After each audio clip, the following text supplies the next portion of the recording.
What's up, everybody? Welcome back to another edition of K-Cards Baseball. Thanks for joining me tonight or today, whatever the case may be, where you guys are at.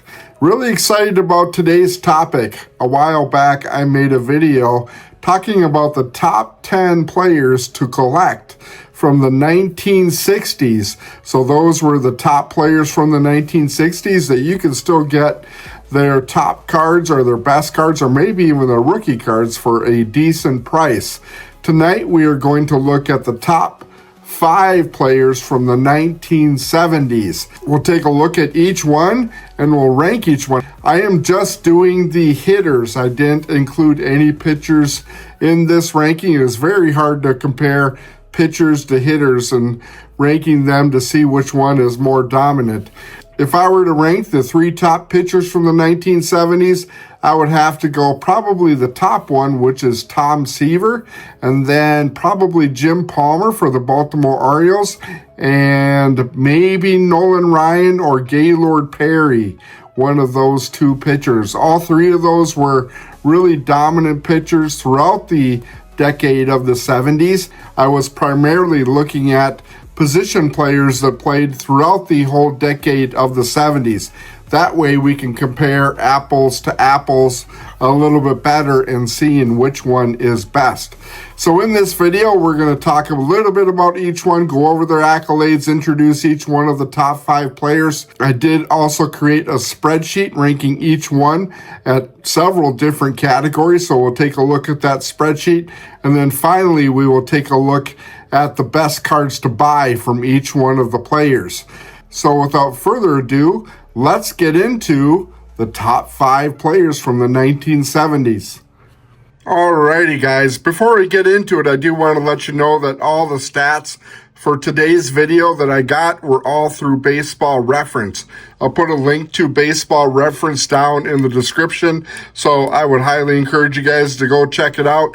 It is probably the best source that's out there as far as looking at both past players as well as current players and looking at all their stats and all the information about them.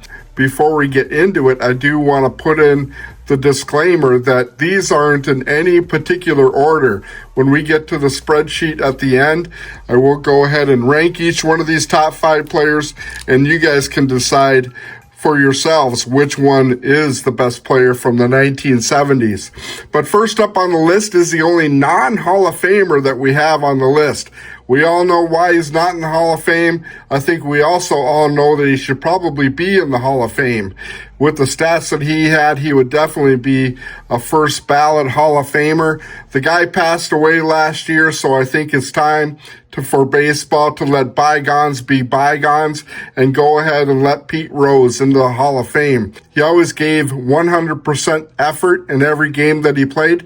That is why he has the nickname down here of Charlie Hustle, because he really gave his all in every game that he played, never took a day off. And looking at his accomplishments in the game, he was an MVP, a 17-time All-Star, 2-time Gold Glove winner, World Series MVP, Rookie of the Year, 3-time World Series champion, a Silver Slugger Award winner. I was actually surprised he only won 1 Silver Slugger Award, and a 3-time batting title champion.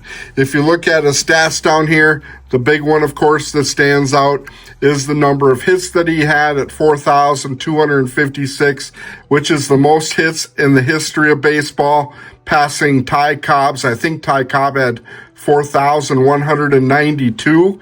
So he is the guy that has more hits than any other player that ever played the game. The rest of his stats are pretty decent overall, but he is best known for his longevity of playing a total of 23 years. Pretty crazy amount of time playing, but he kept himself in good shape. I just remember, I think it was 1977 when he had a 45-game hitting streak, which was second, I think is still second, to Joe DiMaggio's 56. So that's a look at Pete Rose. an absolute stud and a legend of the game. So let's move on to our next player. Next up on the list is probably the most popular baseball player during the years that he played, from the 1970s through the middle part of the 80s, and that is Reggie Jackson. He is legendary for his flair for the dramatic. When the spotlight was the brightest, that is when you saw Reggie Jackson playing in a game. He is best known for his 3 home runs during Game 6 of the World Series in 1977. Those 3 home runs came on 3 consecutive swings of the bat. He also is known for, I believe it was the 1971 All-Star Game, when he hit a home run completely out of the ballpark at Tiger Stadium in Detroit. He definitely was a guy that was extremely popular during the time that he played. He is a 5-time World Series champion, winning 3 consecutive World Series with the Oakland A's in the early 70s, from 1972 to 1974. And then he also won 2 consecutive World Series championships with the New York Yankees from 1977 to 1978. He was also best known for getting into several battles with the New York Yankees manager at the time, Billy Martin. I remember a game, I believe it was in Boston, when Billy Martin pulled Reggie Jackson out of the game during the middle of an inning because he felt that Reggie Jackson wasn't hustling enough or wasn't working hard enough in the field, and they got into basically a fist fight in the Yankee dugout after Reggie Jackson was pulled out of that game.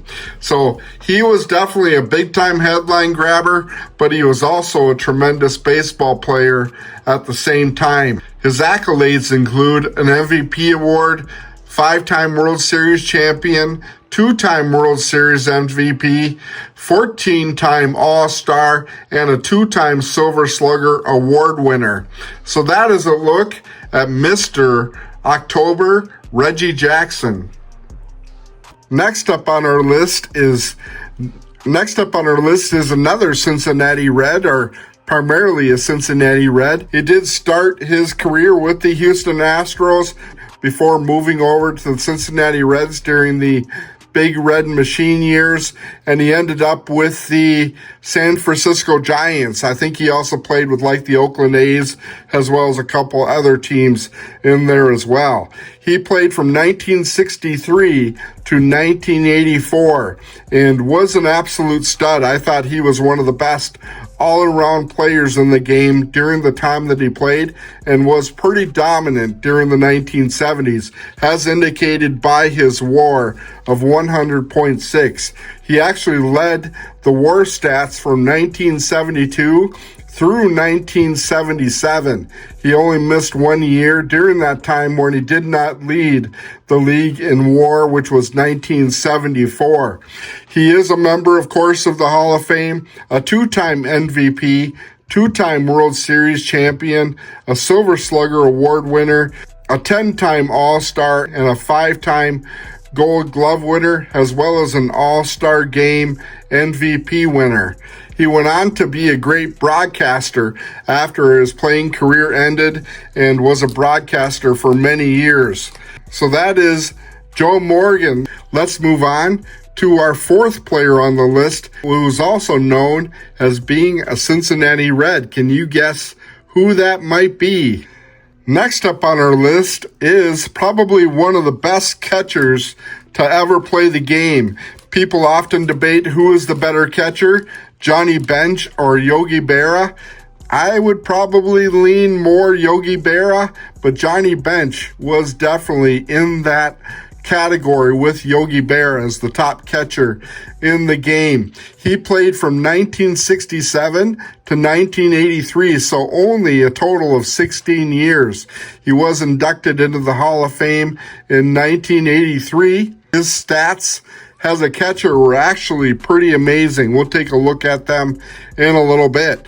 He was a 2-time league MVP, a 14-time All-Star, so 14 out of his 16 years of playing, he was an All-Star. Pretty crazy. A 10-time Gold Glove winner, a Rookie of the Year, 2-time World Series champion, and a World Series MVP. Johnny Bench only played for one team in his entire career, and that was the Cincinnati Reds. He never got traded or never moved over to another team. So that is pretty rare these days to see a player stick with the same team throughout his whole career. An absolute stud behind the plate and worthy of being in this list of the top 5 players from the 1970s. Let's move on to our 5th player in this ranking. The last player on our top 5 list, probably saving the best for last in my opinion, is Rodney Carew. He was my favorite Minnesota Twin when I was growing up. After Harmon Killebrew retired, I was a huge Rodney Carew fan. I'll never forget, as a young one, remembering the 1978 season and chasing that 400 batting average. He ended up that year at 388. Rodney Carew made his debut in 1967 and played his last game for the California Angels in 1985. He was inducted into the Baseball Hall of Fame in 1991. And looking at Rod Carew's accolades, he was a league MVP, I think in 1978 when he batted 388, an 18-time All-Star, so he was an All-Star every year that he played baseball. I don't think that there's too many players out there that can make that claim at all. He was the Rookie of the Year in 1967, 7-time batting title winner, another accolade that I don't think too many guys can claim, and a Roberto Clemente winner. He played all of his years with the Minnesota Twins as well as the California Angels. I'll never forget the day that he was traded to the Angels. My heart just absolutely sank. It was actually a pretty terrible day. But anyways, so that is a look at Rodney Carew, an absolute stud, and probably had, still to this day, what I would consider to be one of the best and sweetest baseball swings to ever play the game. So that's our top 5 list. We'll roll over to the stats page and look at each one of these players and do a comparison and see which one ranks out best. Alrighty guys, here is a breakdown of the offensive stats of each one of these 5 players. I did this to kind of get an idea as far as which one ranks out as the best all-around player. We do know, for example, Pete Rose and Rod Carew weren't exactly what I would call big-time home run players. Rod Carew only had 60 home runs during the decade of the 70s. Pete Rose only had 79. But Reggie Jackson had 292, so quite a bit. So those guys were more average guys, more leadoff guys. So they're going to be down a little bit in the stats as it relates to RBIs and home runs because they were leadoff hitters. The first stat we looked at is WAR, wins against replacement, and the top guy in WAR was Joe Morgan with an astounding 67 WAR. The second place was 58.8 by Johnny Bench, and then Rod Carew at 56.3. Interestingly enough, the lowest ranked player in WAR was actually Pete Rose, which actually was a little bit on the surprising side. Runs scored, Pete Rose actually led the runs scored again because he was such a great on-base guy. We'll take a look at his base on balls and his average and his hits. Just based on the number of hits and the times that he was on base, I would expect him to have the most runs scored. Second place, again, was Joe Morgan. Third was Reggie Jackson. And fourth was Rod Carew. And rounding out the top 5 was Johnny Bench. Hits again was Pete Rose, obviously by him being the most prolific base hitter in the history of the game. Out of what I would have expected him to be the top guy as far as hits. Number 2 was Rodney Carew, another guy that batted primarily leadoff and was a big-time batting average guy, a guy that didn't hit many home runs, but he was also a big on-base guy. Home runs, of course, was Reggie Jackson at 292. Johnny Bench was second at 232. And Joe Morgan was third at 173. RBIs, again, goes to the home run hitters, but Johnny Bench actually led these stats and RBIs with Reggie Jackson second at 922. I think the big difference there was related to strikeouts. Johnny Bench didn't strike out near as much as what Reggie Jackson did. As far as strikeouts, Pete Rose only struck out, get this, a total of 350 times during the entire 10-year run of the 1970s, so only averaged 35 strikeouts a year in the 1970s. That is pretty crazy to me. I can't even imagine. Can you guys even imagine that in today's game? Someone only striking out 35 times in a year, an everyday player, and a guy that had as many at-bats as he did with 6,523 at-bats and only 350 strikeouts. That is absolutely crazy. Second is Joe Morgan, who actually only had 517 strikeouts in the 1970s, only 51 per year in over 5,000 plate appearances. Third was Rod Carew. Fourth was Johnny Bench, and fifth was Reggie Jackson. Again, the guys that hit the most home runs will typically have the most strikeouts. The most interesting stat to me is always the base on ball to strikeout ratio. What I do for that stat is add up the number of base on balls and strikeouts, which gives me a total, and divide the strikeouts by that total number, which gives me the percentage of times that they struck out in those extra plate appearances. So Pete Rose, only with a 30% strikeout ratio. That is pretty crazy. Less than 1-to-1, actually less than 2-to-1. He walked twice as much as he struck out.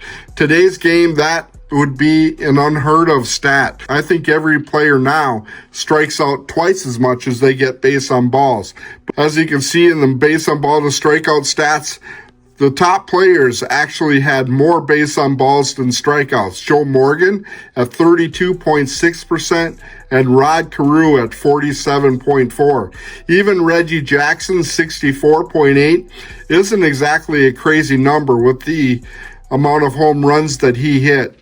As far as batting average goes, Rod Carew led the stat for batting average with a .322 batting average for the entire decade of the 70s. Pete Rose was second with a .313 batting average, and Joe Morgan was third at .282. Rounding out the top five, Johnny Bench and Reggie Jackson. OPS, all five of these guys were above an 800 OPS, which is kind of the standard that you need to be an above average or great player in the game is an above 800 OPS. Leading this stat was, of course, Reggie Jackson with an 870 OPS. Rod Carew at an 864 OPS. Joe Morgan at 859. Johnny Bench at 837 and Pete Rose at 816. So what I did to get the points number over here on this side of the column, if you can see it over here, is add up the total points for each player. If they were last in a category, they got 5 points. If they were fourth, they got 4, and so on and so forth. So the person who had the least number of points in all the categories that we graded gave us the idea as far as who was the best offensive player in the 1970s.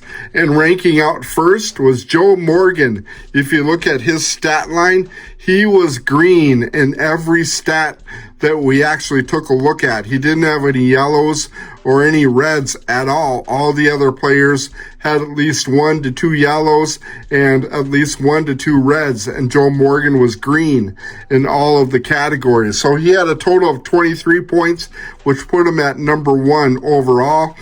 Number 2 overall for the decade of the 70s was Pete Rose with 27 points. Number 3 overall was Johnny Bench at 33 points, and right behind them, tied for 4th, was Reggie Jackson and Rod Carew at 34 points. I did also look at a couple of other players as well, Bobby Bonds and Willie Stargell. but they were significantly less in most of the categories. So I thought that this was a better idea and a better rank to pick these 5 players. So let's take a look at their baseball cards and see what kind of values we can get. First up is Pete Rose. As we know, his rookie card of 1963 is actually a 4-panel card. Here's one that actually is ending in the next 34 seconds. And we'll just pull it up and see what this card goes for. Be very curious to see. It ends in 28 seconds. We'll see if any last minute bids come in on this card. It is a very good to excellent 4, which actually isn't a bad card. And it is at $1,225 right now. And it has 15 seconds left. Let's see if it goes. That actually isn't a terrible price for a PSA 4 of Pete Rose. Not bad at all. There's 5 seconds left, and it looks like that is going to be the sale price. It did end at $1,200. However, there is, curiously enough, a mint 9 for $2 million. That is pretty crazy. There's 10 watchers on that card. Nobody has bid on it yet. I do like the 64 Pete Rose card because that is his first full and dedicated card. It is his gold cup card for $250. Actually isn't too bad. If we look at his sold and completed items, you can actually get pretty good deals on Pete Rose card. And looking at the sold and completed items, you can see that a 1975 PSA 6 sold recently for $35. That is not a bad price at all. Here's a 68 for $66.75. That is a very good to excellent card. Here's a really nice 1971. I actually would have wished I would have bought that card for $36. That isn't a bad price at all. But you can get a lot of his late 70s and early 80s stuff for under $20. That's a really nice 66 for $56 or $57. That isn't too bad.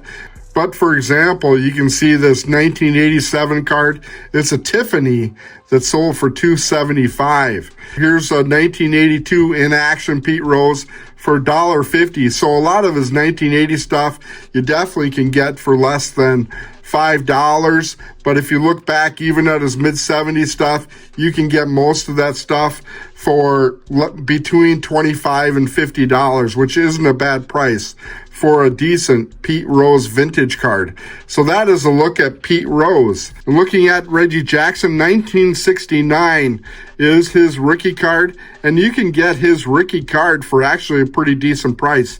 A 4.5 SGC for $178. Here's a raw card in very good to excellent shape, so they say, for $200. A little bit on the high side. Here's a 1971 card that sold for $12.49. I actually have 2 71 Reggie Jacksons, and I think both of them I got for in that $20 to $30 range, but they're in pretty decent condition. I would probably put them at a very good to excellent 5 in that area. Here's a 1978 for $10. Here's a 1973 for $4.99.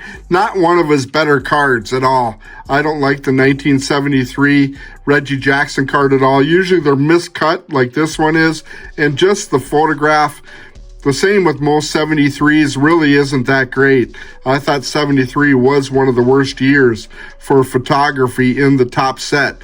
But again, similar to Pete Rose, you can get a lot of his 80s stuff for less than $5 if you're interested in doing that. But even going back to the mid-70s, you can get some of his mid-70s cards and even early 70s cards for in that $20 to $30 range at most. So anyways, guys, that's a look at Reggie Jackson. Let's move on to Johnny Bench. Here's a look at Johnny Bench. 1968 was his rookie card. 1968 had many of the top players from the 70s as rookie cards. Nolan Ryan's rookie card was also 1968. So this is really actually a cool rookie card of his with his hat on backwards. It's a 2-panel card with Ron Tompkins. This one actually sold for $207 raw. It was not a graded card. It was claimed to be in excellent condition. I do like the second year card, the 1969 Johnny Bench Gold Cup card. That one sold for $229. Excellent to mint condition. Again, not a graded card. There's a beat up 1971 for $4 and a 1970 for $349 in near mint condition 7. That one isn't a bad card at all. Another one for $45. Similar to the other players, you can get a lot of his late 70s and early 80s stuff for a pretty decent price. Here's a 78 for $2. I really like his 1975 card, as well as this 1972, which actually sold for $45. That is not a bad price. I was actually at the card show yesterday, and I saw that 1968 Johnny Bench card, I think for around $700, $750 in that area. It was actually a pretty nice card. I think it was a PSA 5. But I really do like the 71 Johnny Bench card. That's not a bad price there for $10.50. That card actually looks to be in pretty good shape. But again, as I mentioned earlier, you can get his late 70s, early 80s stuff for under $5. That's not a bad 1980 for $2 there. So that is Johnny Bench. Let's move on to Joe Morgan. In looking at Joe Morgan, this is actually his rookie card, the 1965 two-panel with Reggie Jackson. That one actually sold for $25. Not a bad price for a rookie Joe Morgan card, even though that one is pretty dramatically miscut, missing the entire right edge of the card. Here's another one of his rookie cards that sold for $9.39. There is a significant amount of surface damage on that card. You can see it all up there in the writing. It is actually a pretty rare card that comes up, but to get a Joe Morgan rookie card for under, let's say, $50, that is not a bad deal at all. I don't think that Joe Morgan actually gets the recognition that he deserves for how great of a baseball player he was for such a long time. And again, similar to the other players that we've talked about, you can get a lot of his late 70s stuff and early 80s stuff for really a cheap price.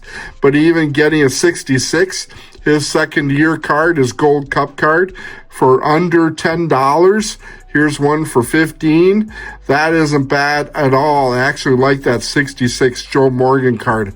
I'm going to actually try and pick that card up. I really like that card a lot. Here's another one that sold for $18. And that one looks to be in pretty decent condition. Again, I am partial to the 72 set. So to get a 72 for $15, graded 7.5, isn't too bad at all. And finally, here's a 71 Morgan for $4.25. But it is pretty beat up on the corners and along the edges. Pretty common for the 71. Not a bad 1974 at all. Near mint to mint 8 for $50. That is really a good price. Let's move on to our final player on our list, Mr. Rodney Carew. Here's a look at Rodney Carew. One of the cards I'm actually chasing quite a bit is his rookie card.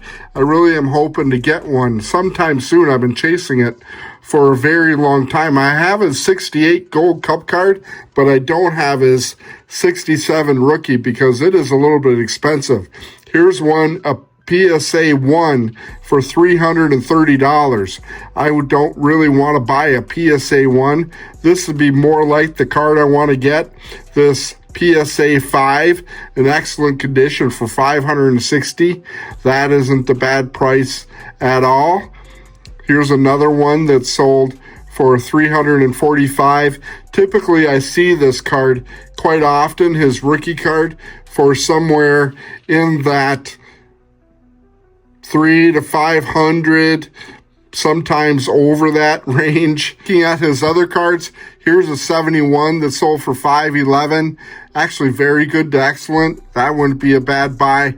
Here's a 70 that sold for $12.99. It is a situation where you can get his, let's say, 75 and newer cards for a pretty decent price. they actually did produce, and they're still producing, a lot of Rod Carew cards. This 1972 card is actually a short print high number card. It is number 695 in the set, so that one is a more highly desired card in the Rod Carew collection. That's one that I need as well.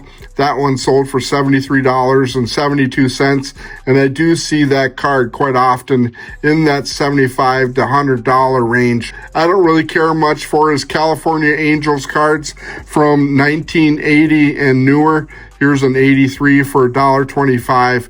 Generally would stay away from that. I do have this card, the 74, for $3.49. So you can get pretty decent prices for Rod Carew, but if you want some of his older stuff, let's say his rookie and his gold cup card, I think his gold cup card pretty much sells for in that $70 to $100 range.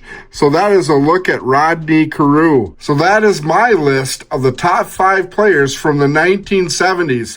Let me know down in the comment section if you guys agree with this list. If you're new to the channel and haven't had a chance to hit that like and subscribe, please go ahead and take care of that for me now. I would greatly appreciate it.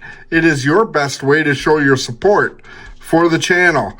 So that's all I got for you guys tonight. Thanks for checking out this video as well as all the other content on the channel. We have some other great content coming up in the next couple weeks, so check back frequently and see what we got going on the K Cards channel. Be safe out there, guys, and happy collecting. We'll talk to you guys later.